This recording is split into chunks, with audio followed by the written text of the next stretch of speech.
Bienvenidos a este análisis. A menudo damos por sentado que el mundo actual no vive en un estado de guerra constante y absoluta, un poco como si la paz fuera el estado natural de las cosas. Pero la realidad es otra. Hoy nos vamos a centrar en desentrañar los fascinantes y a veces súper frágiles mecanismos del derecho internacional que intentan día a día evitar que el mundo se destruya a sí mismo. Pensemos en esto. ¿Cómo logran realmente las naciones soberanas resolver disputas amarguísimas sin hacer estallar el planeta entero? Para entenderlo, hay que ir un poco a la historia. Resulta que, durante siglos, la guerra no era ningún crimen. Literalmente era solo una herramienta diplomática más, una opción perfectamente válida para los estados. Abandonar esa visión y criminalizar el conflicto armado requirió un cambio de paradigma legal brutal, un rediseño monumental de las reglas globales para asegurar nuestra propia supervivencia. Para entender cómo funciona todo este sistema hoy, vamos a ir subiendo por lo que podemos llamar la escalera de la escalada. Pasaremos por la evolución de los conflictos, las soluciones diplomáticas, la justicia internacional, las medidas coercitivas, el temido uso de la fuerza y finalmente las reglas de la guerra y el derecho humanitario. Empezamos con el punto 1, la evolución de los conflictos, del derecho a la guerra a la promesa de la paz. Como os comentaba, en la era del derecho internacional clásico, declarar la guerra era un derecho soberano absoluto, pero el derecho contemporáneo le dio la vuelta a la tortilla por completo. El pilar indiscutible de nuestro orden global es el artículo 2.4 de la Carta de las Naciones Unidas. Básicamente prohíbe tajantemente la amenaza o el uso de la fuerza contra la integridad territorial o la independencia de cualquier Estado. Es una norma tan fundamental que más adelante se amplió y reafirmó con la famosísima Resolución 2625 de la Asamblea General. Es sin duda la base inquebrantable de las relaciones internacionales modernas. Vamos al nivel 2, las soluciones políticas y diplomáticas, lo que viene siendo el maletín de herramientas diplomáticas. Como usar la fuerza es ilegal por el artículo 33 de la Carta, los Estados tienen la obligación de tirar primero de herramientas políticas. La clave aquí está en el nivel de implicación de un tercero. En los buenos oficios, un país imparcial simplemente busca acercar posturas, prestando su territorio o facilitando que hablen. Y ojo, conseguir que dos naciones enemigas se sienten en la misma sala ya es un triunfo diplomático enorme. En cambio, en la mediación, ese tercer país se moja mucho más, asume un papel activo y pone propuestas concretas sobre la mesa, aunque luego los estados no estén obligados a aceptarlas. Ahora, ¿qué pasa si estas negociaciones iniciales fracasan? Pues el proceso se vuelve un poco más sofisticado. Primero, entra en juego la investigación. Antes de pelearnos por quién tiene la razón legal, hay que establecer los hechos de forma objetiva e imparcial, lo cual es siempre muy delicado. Una vez aclarados los hechos, pasamos a la conciliación. Este es un método semijudicial bastante curioso, porque una comisión analiza la investigación, mira qué derecho se aplica y elabora una propuesta de solución completa. Sigue sin ser vinculante, pero claro, el coste político de rechazar una propuesta tan bien armada es altísimo. Pasamos al tercer escalón, los órganos de justicia internacional, el Gran Tribunal Global. Cuando la diplomacia no da más de sí, los estados pasan a los métodos jurisdiccionales, es decir, llevan la disputa a los tribunales. El arbitraje es como hacerse un traje a medida. Los estados deciden ir por esta vía porque es súper flexible, eligen a los árbitros, fijan las reglas del juego y eso sí, se comprometen a acatar el laudo final.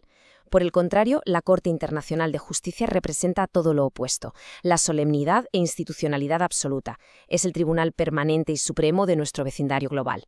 Esta corte, que tiene su sede en La Haya y cuenta con 15 magistrados, tiene un poder gigantesco que ejerce de dos formas. Por un lado, tiene la competencia contenciosa, donde resuelve disputas dictando sentencias definitivas e inapelables. Por otro, tiene la competencia consultiva, emitiendo opiniones que, aunque no son vinculantes, tienen un peso político y jurídico tremendo. Pero, y esto es clave, hay trampa. Su jurisdicción es totalmente voluntaria. Sin el consentimiento explícito de los estados involucrados, sencillamente no hay juicio posible. Cuarto nivel, las medidas coercitivas, hostilidad pura, pero sin llegar a la guerra. Este es el punto crítico. ¿Qué hacen los estados cuando los tribunales y la diplomacia fallan, pero legalmente no pueden declarar la guerra? Pues recurren a las medidas coercitivas. La distinción legal entre ellas es alucinante. Una retorsión es un acto inamistoso, pero 100% legal, como subirte los aranceles de golpe o romper relaciones diplomáticas. Las represalias, sin embargo, implican cometer un acto ilícito, pero que el derecho internacional permite temporalmente, solo porque es una respuesta proporcionada a una infracción previa del otro estado. Y si la cosa se pone aún más tensa, vemos boicots, embargos y hasta bloqueos físicos para asfixiar al oponente sin llegar a pegar un solo tiro. Quinto nivel, el uso de la fuerza, el punto de quiebre total del sistema. Aquí llegamos a la gran línea roja. A pesar de que la guerra está prohibidísima, el artículo 51 de la Carta de la ONU tiene una excepción vital, el derecho inmanente a la legítima defensa. Pero ojo, que esto no es un cheque en blanco para hacer lo que uno quiera. De hecho, es la excepción más vigilada y, por desgracia, la más abusada en la geopolítica de nuestro tiempo. Para que invocar la legítima defensa sea legal, los requisitos son draconianos. Primero, tiene que haber un ataque armado, real y previo. La respuesta tiene que ser inmediata y, lo más importante, debe cumplir con los principios de necesidad y proporcionalidad. Imaginemos la situación. Si un país dispara un par de tiros en la frontera, responder bombardeando su capital hasta los cimientos no es proporcional en absoluto.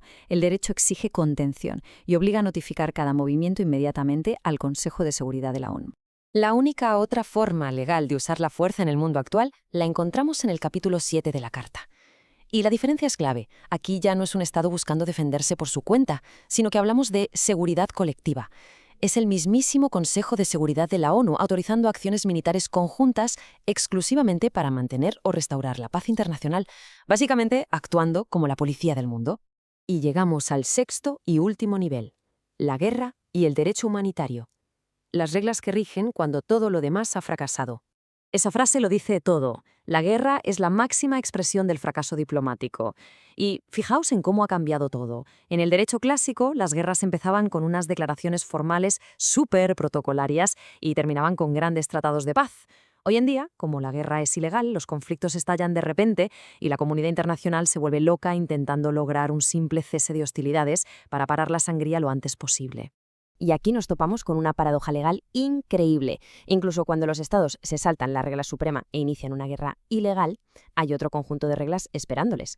El derecho internacional humanitario asume que lo peor ya ha pasado. Interviene imponiendo límites estrictos. Su único objetivo es garantizar que, incluso en medio de la peor de las barbaries, conservemos algo de nuestra humanidad. Si miramos esta cronología, vemos un patrón que es francamente tristísimo. Las leyes de la guerra casi siempre se escriben como reacción a los horrores del conflicto anterior. Hizo falta que miles de soldados murieran asfixiados en las trincheras para que el Protocolo de Ginebra prohibiera los gases en 1925, y tuvo que quedar Europa arrasada tras la Segunda Guerra Mundial con millones de civiles muertos para que los convenios de Ginebra de 1949 se ampliaran para proteger a la población civil. Y justo en el centro de todo este esfuerzo monumental por ponerle límites a la guerra está el Comité Internacional de la Cruz Roja. Es importantísimo entender que no son una simple ONG o una organización benéfica. Tienen un mandato jurídico muy específico y reconocido a nivel mundial por los convenios de Ginebra. Gracias a su estricta neutralidad, son los únicos que tienen la autoridad legal y moral para entrar a ver prisioneros de guerra y operar en las zonas de conflicto más peligrosas e inaccesibles del planeta.